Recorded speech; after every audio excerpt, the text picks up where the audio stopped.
بسم اللہ الرحمن الرحیم۔ چوکی میں آگ کے الاؤ کے پاس بیٹھا اسماعیل بے یکدم چونک کر اٹھ کھڑا ہوا تھا۔ اسے پانی کے اندر ایک تلاتم کی سی آوازیں سنائی دی تھی۔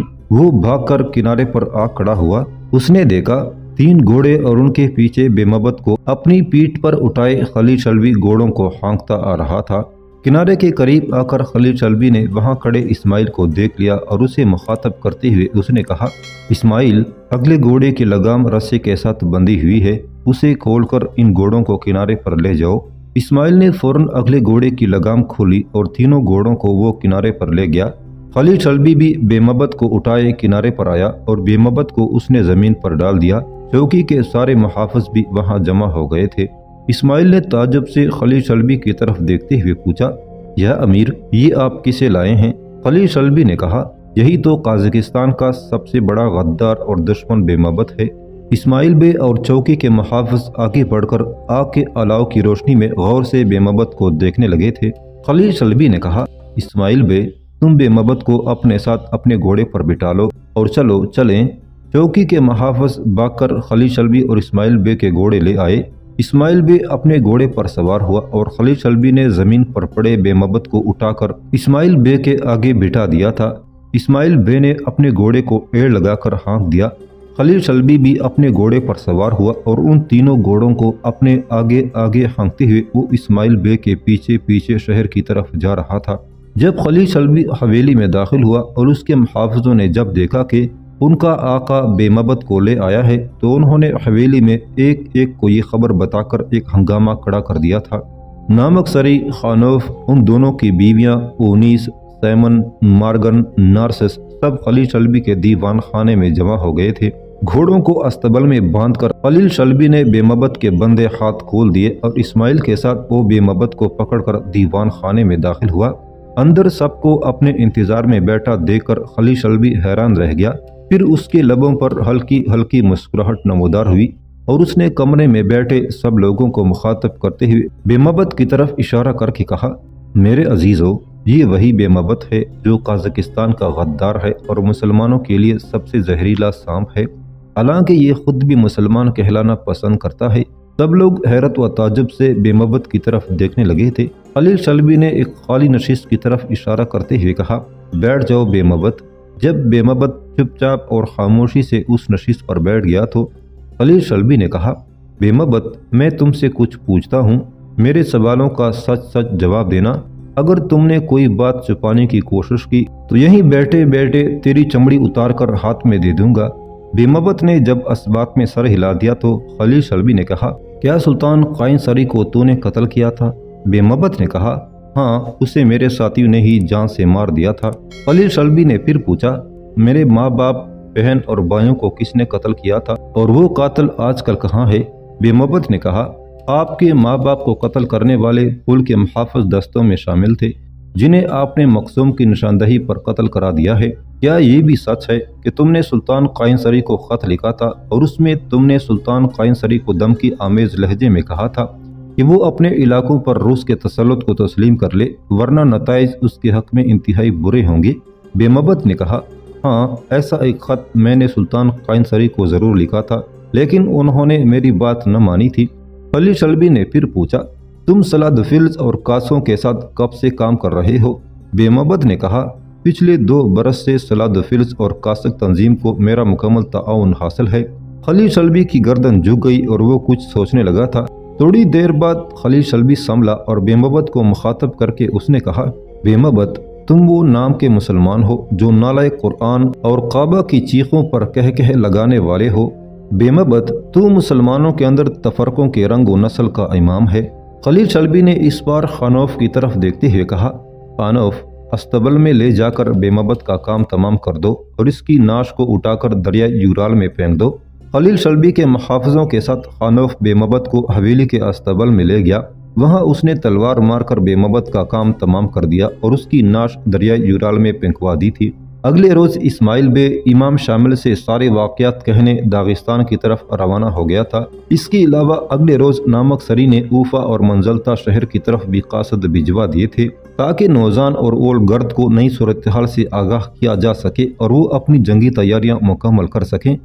मॉस्को में ज़ार रूस निकोलास अपने कसर शाही में अपने सामने बैठे अपने वजीर अलेक्जेंडर को मुखातब करते हुए कह रहा था, अलेक्जेंडर, अनकरीब हमारे असाकर अब काज़किस्तान और दागिस्तान पर हमला आवर होने वाले हैं और हमें कभी उम्मीद है कि ये दोनों इलाके हमारे सामने सरनगू होकर हमारी सल्तनत का ही एक हिस्सा बन जाएंगे। इसके बाद दुनिया की कोई ताकत हमें खेवा और बुखारा पर कब्जा करने से रोक न सकेगी। अलेक्जेंडर, हमारा असल मकसद कुस्तुनतुनिया पर कब्जा करना है ताकि हम कदीम बाज़ंतीनी सल्तनत के वारिस होते हुए उसकी सतूत व अज़मत को बहाल कर सकें। दागिस्तान और काज़किस्तान के खिलाफ मुतवक्के जंग में तुर्की को उनकी मदद से दूर रखने के लिए उसे अलहदा मसरूफ़ रखना चाहिए। अलेक्जेंडर, आज ही तेज़ रफ्तार कासद कुस्तुनतुनिया की तरफ रवाना करो जो कुस्तुनतुनिया के सुल्तान अब्दुल मजीद के सामने हमारे दो मुतालबात पेश करे। अव्वल, हंगरी और पोलैंड के वो बागी अनासर जो हिजरत करके सुल्तान की सल्तनत में आबाद हो रहे हैं उन्हें वापस किया जाए। द्विम, सुल्तान के जहन में ये बात डाल दी जाए कि उसकी सल्तनत में ज़्यादातर कुस्तुनतुनिया, फ़लस्तीन और मलिका इलाकों में जो 1 करोड़ 20 लाख यूनानी कलीसा के लोग आबाद हैं उनकी तरफ से हम फिक्रमंद हैं। मुसलमानों की तरफ से उन पर आए दिन तशद्दुद किया जाता है, हमें उनकी हिफाजत का यकीन दिलाया जाए। बसूरत दीगर उनकी हिफाजत व कफालत के लिए हम खुद मैदान में कूदेंगे और उन सारे मसाइल को अपनी मर्जी से हल करेंगे। निकोलास रुका, फिर वो अलेक्जेंडर को मुखातब करके दोबारा कह रहा था, अलेक्जेंडर, अगर तुर्की ने हमारे ये मुतालबात मानने से इनकार कर दिया तो हम जंग की तैयारी करेंगे और इन्हीं अवामल को बहाना बनाकर तुर्की पर हमला कर देंगे। अगर कुस्तुनतुनिया पर हमारा कब्जा हो गया तो दुनिया के बेहतरीन गर्म पानी के समंदरों तक हमारी रसाई हो जाएगी। अब तुम जाओ और कुस्तुनतुनिया की तरफ कासद रवाना करो। अलेक्जेंडर उठकर बाहर निकल गया था। कुस्तुनतुनिया के बाब आली में सुल्तान अब्दुल मजीद अपने जर्नल उमर पाशा और मूसा पाशा के अलावा बरतानवी सफ़ीर लॉर्ड कैनन के साथ बैठे हुए थे। एक रूसी सफ़ीर को उनके सामने पेश किया गया। सुल्तान ने उस सफ़ीर को मुखातब करते हुए पूछा, तुम किस गरज के तहत मॉस्को से यहाँ कुस्तुनतुनिया आए हो? रूसी सफ़ीर ने कहा, मैं अपने ज़ार निकोलास की तरफ से 2 मुतालबात लेकर आया हूँ और उम्मीद रखता हूँ कि आप उन्हें पूरा करने का हुक्म देंगे। इस तरह मॉस्को और कुस्तुनतुनिया आपस के टकराव से बच सकेंगे। सुल्तान ने अपने अंदर उठते हुए एक उबाल को ज़ब्त करते हुए कहा, अपने दोनों मुतालबात कहो जो तुम लेकर आए हो। रूसी सफ़ीर ने कहा, अव्वल ये कि हंगरी और पोलैंड के अंदर कुछ कबाइल ने बगावत कर रखी है और ये कबाइल ऑस्ट्रिया और रूस में भी आबाद हैं और उनसे भी किसी वक्त बगावत की उम्मीद की जा सकती है। लिहाजा रूस और ऑस्ट्रिया हंगरी और पोलैंड के अंदर उठने वाली इन बगावतों को फरोग़ करने में ताउन कर रहे हैं। ये बागी कबाइल हंगरी और पोलैंड में खून खराबा करने के बाद आपकी सल्तनत की हुदूद में दाखिल होकर पनाह हासिल कर रहे हैं। इसके अलावा उन बागी कबाइल के नामवर सरदार कोस्तर, बीम और डेमनस्की भी यहाँ कुस्तुनतुनिया में आमान हासिल कर चुके हैं। लिहाजा हमारी हुकूमत का फैसला है कि उन सब बागी सरदारों को हमारे हवाले किया जाए। सुल्तान ने पाबजुला कर देने वाली एक निगाह रूसी सफ़ीर पर डाली और कहा, तुम्हारा पहला मुतालबा ख़त्म हो चुका, इसका जवाब हमसे सुन लो, फिर अपना दूसरा मुतालबा पेश करना। सुनो, हिजरत करके तुर्की की सल्तनत में आबाद होने वाले कबाइल का ताल्लुक हंगरी और पोलैंड से है। उन दोनों हुकूमतों ने आज तक हमसे उन लोगों की वापसी का मुतालबा नहीं किया, फिर क्यों कर उन लोगों को हम तुम्हारे हवाले कर दें, जबकि रूस और ऑस्ट्रिया का उनसे कोई ताल्लुक ही नहीं है। और फिर जो तहकीक हमने की है उसके मुताबिक उन लोगों ने बगावत नहीं की बल्कि अपने हकूक़ का मुतालबा किया है, जिसकी बिना पर उन्हें कुचलने की कोशिश की गई। उन लोगों में मुसलमान भी हैं और नसरानी भी। इसके अलावा हम उन लोगों को आमान दे चुके हैं। हम मजबूर हैं, हम इस्लामी रिवायात की खिलाफ वर्जी करके उन लोगों को रूस या ऑस्ट्रिया के हवाले नहीं कर सकते और न ही करेंगे। बागियों के जिन इनकलाबी सरदारों कोस्तर, बीम और डेमनस्की का तुमने जिक्र किया है वो भी कुस्तुनतुनिया में आमान हासिल कर चुके हैं, उन्हें भी हम वापस नहीं कर सकते। अब तुम अपना दूसरा मुतालबा कहो। रूसी सफ़ीर ने कहा, हमारा दूसरा मुतालबा यह है कि फ़लस्तीन और तुर्की सल्तनत के दीगर मकामात पर जहाँ यूनानी कलीसा के नसरानी आबाद हैं वहाँ मुसलमानों की तरफ से उन पर सख्तियाँ और मजालम किए जा रहे हैं। यूनानी कलीसा के नसरानियों का कत्ल एक मामूल बन चुका है, लिहाजा हमारा मुतालबा है कि यूनानी कलीसा पर मजालम बंद कराए जाएं। अगर ऐसा न हुआ तो रूस मुदाखलत करने पर मजबूर होगा। हम चूँकि यूनानी कलीसा के अलमबरदार हैं, लिहाजा हम उन लोगों के हकूक़ की खातिर उठेंगे और अगर हो सका तो उन लोगों के लिए एक आज़ाद और ख़ुद मुख्तार खित्ते ज़मीन हासिल करने की कोशिश करेंगे। ज़ार रूस निकोलास और हमारे वज़ीर अलेक्जेंडर इस मामले को बड़ी सख्त निगाह से देखते हैं। रूसी सफ़ीर के खामोश होने पर सुल्तान कुछ कहना चाहते थे कि बरतानवी सफ़ीर लॉर्ड कैनन ने उनकी तरफ देखते हुए कहा, सुल्तान मोहतरम, अगर आप इजाज़त दें तो इस मुतालबे का जवाब रूसी सफ़ीर को मैं दूँ। सुल्तान ने असबात में गर्दन हिलाकर जब इजाज़त दी तो लॉर्ड कैनन ने रूसी सफ़ीर को मुखातब करते हुए कहा, अगर कोई ये कहता है कि तुर्क सल्तनत में यूनानी कलीसा के साथ मुसलमानों की तरफ से ज़्यादतियाँ हो रही हैं तो वो फसादी और शर पसंद है। कलीसाओं का मसला माजी में अहसन तरीके पर तय हो चुका है। अब ये तीनों कलीसा आपस में दस्तो गिरेबान हैं और मकामात मुक़द्दसा पर अपना अपना कब्ज़ा जमाने की खातिर एक दूसरे पर सबकत ले जाने की कोशिश कर रहे हैं। उनकी इस लड़ाई में मुसलमानों का कोई हिस्सा नहीं। और सुनो, अपने ज़ार निकोलास को मेरा यह पैगाम भिजवा देना कि अगर इन वजूहात को बुनियाद बनाकर उसने तुर्की के खिलाफ लश्कर कशी की तो बरतानिया अपनी पूरी ताकत से तुर्की का साथ देगा। और मैं तुम्हें मजीद तनबीह करता हूँ कि चूँकि कुस्तुनतुनिया में फ्रांसीसी उमूर की देखभाल भी मैं ही करता हूँ, लिहाजा इस मामले में हमें फ्रांस की भी मुकम्मल हिमायत हासिल होगी। मैं उम्मीद करता हूँ कि तुर्की के खिलाफ हरकत में आकर तुम लोग नाआकबत अंदेशी का मुजाहरा न करोगे। लॉर्ड कैनन जब खामोश हुआ तो सुल्तान ने रूसी सफ़ीर को मुखातब करते हुए कहा, तुम लोगों के आमाल व गुफ्तार में किस कदर घिनौना तफावत है।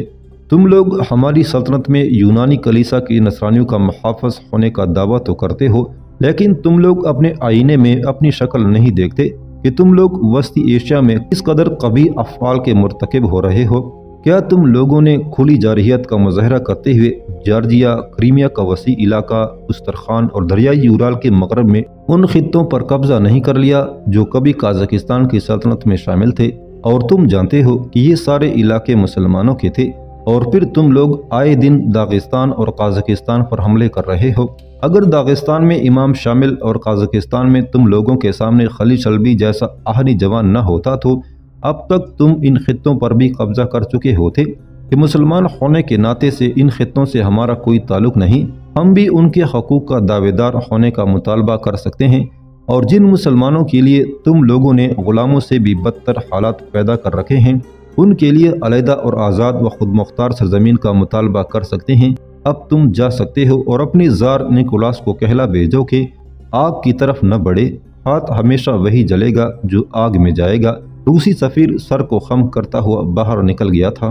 फजर की नमाज काजान की जामे मस्जिद में अदा करने के बाद खलील शल्बी, नामकसरी, खानोफ, इस्माइल बे और मार्गन के साथ जब अपने दीवान खाने में आया तो उसने देखा वहाँ दीवान खाने में उनीस, खलील शल्बी और इस्माइल बे का सुबह का खाना अपने सामने रखकर उन दोनों का इंतज़ार कर रही थी।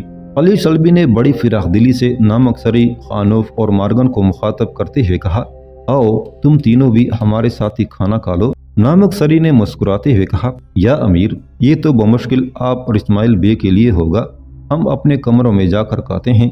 नामकसरी, खानोफ और मार्गन अपने कमरों की तरफ जाने ही लगे थे कि तीनों फौरन रुक गए, क्योंकि एक सिपाही भागता हुआ आया और उसने खलील शल्बी से कहा, मेरे आका, मेरा ताल्लुक अपनी शुमाल की पहली चौकी से है। मैं आपके नाम दरियाई यूराल के उस पार की बहन सोफार का एक खत लेकर आया हूँ। फिर उस सिपाही ने खत निकालकर खलील शल्बी को तमाते हुए कहा, या अमीर, सोफार बहन फजर की अजान से कुछ देर कबल दरिया अबूर करके आई थी और आपके नाम ये खत देकर वापस चली गई थी। वो कह रही थी मैं अमीर से ज़रूर मिलती, लेकिन इस तरह सूरज तुलू हो जाता और मुझे सारा दिन काजान शहर में रुकना पड़ता, जिसकी वजह से मेरे बाबा को मेरे मुतालिक परेशानी और तशवीश होती। या अमीर, कि हमारी उस बहन ने तहज्जुद की नमाज हमारी चौकी में अदा की थी। या अमीर, वो एक ऐसी बहन है जिसकी बातों में खलूस और दर्दमंदी है। काश हम सब मुसलमानों की मदद कर सकते जो मकबूजा रूसी इलाकों में कसम पुरसी की ज़िंदगी बसर कर रहे हैं। खलील शल्बी ने सोफार का खत खोला और पढ़ने लगा, मेरे आका, आज रात के पिछले हिस्से में एक बहुत बड़ा रूसी लश्कर जनरल स्कॉट की कमांदारी में दरिया यूराल के किनारे एक वसी वादी के अंदर आकर खैमाजान हुआ है। कुछ रूसी सिपाही शराब खाने में शराब पीने आए थे लौदीका ने उनसे बड़ी कीमती मालूमात हासिल की हैं। लौदीका आपके शहर आना चाहती है, कभी मैं उसे अपने साथ लेकर आऊंगी। ये रूसी लश्कर दरियाई यूराल के पुल से सिर्फ 1 फरलांग जनूब में खैमाजन हुआ है। ये पूरे 2 हफ्ते तक इलाके से दरख्त काट काट कर दरिया के किनारे के साथ साथ लकड़ी का पुल तामीर करते रहेंगे। फिर उस पुल को दरियाई यूराल में वो सीधा करके और उसके जरिए अपनी लश्कर को दरिया के उस पार ले जाकर काजान शहर पर हमला कर देंगे। या अमीर, उस रूसी लश्कर की तादाद अनगिनत है। ऐसा लगता है गोया हशरातुल अर्ज निकल खड़े हुए हों। मेरे आका, काश मैं इस हालत में होती कि आपके दोष बदोश इस दुश्मन दीन से जंग कर सकती। दरिया यूराल के उस तरफ बैठकर मैं आपके लिए दुआओं के अलावा कुछ नहीं दे सकती। मेरे आका, मैं एक बेबस और मजबूर लड़की हूँ। मेरी खामोशी, भीगी और रोती आंखों की हर दुआ आपके लिए है। मेरी गोशागिरी की हर मुनाजात आपकी फतामंदी के लिए है। काश मैं अमली जिहाद में आपके साथ शरीक हो सकती। ज़ोफ़ार का खत पढ़कर खलील शल्बी की आंखों से आंसू बह निकले थे, ऐसे आंसू जिनका कोई मोल, कोई कीमत नहीं लगाई जा सकती। उनीस, जो अपनी सतूत में शहजादियों की तरह पुरसकून बैठी थी, खलील शल्बी के आंसू देखकर उसके अंदर हलचल मच गई थी। उसकी सारी जियाखेजी जाती रही थी। उसकी आंखों में महकते गुलाब और पुरशौक मोहब्बत का गदाज काफूर हो गया था। उनीस आगे बढ़कर खलील शल्बी से कुछ कहना ही चाहती थी कि खलील शल्बी ने बुलंद आवाज में कहा, ज़ोफ़ार, तू अजीम है। ए मेरी कौम की नामूस, मेरी मिलत की आबरू, तू इस जिहाद में अमली तौर पर शामिल है जो हम काज़ाकिस्तान के लिए कर रहे हैं। खलील शल्बी ने ज़ोफ़ार का खत नामक सरी को थमा दिया। नामक सरी खत पढ़ने लगा और उनीस, खानौफ, मार्गन और इस्माइल बे भी उसके पीछे खड़े होकर खत पढ़ रहे थे। नामक सरी ने जब वो खत पढ़कर खलील शल्बी को थमा दिया तो उनीस खलील शल्बी के करीब आई और कहा, क्या ऐसा मुमकिन नहीं कि आप ज़ोफ़ार बहन का ये खत मुझे दे दें? या अमीर, ज़ोफ़ार एक मुहिब वतन लड़की है। वो खुशकिस्मत है जिसका खत पढ़कर खलील शल्बी जैसे मुजाहिद की आंखों से आंसू छलक गए हैं।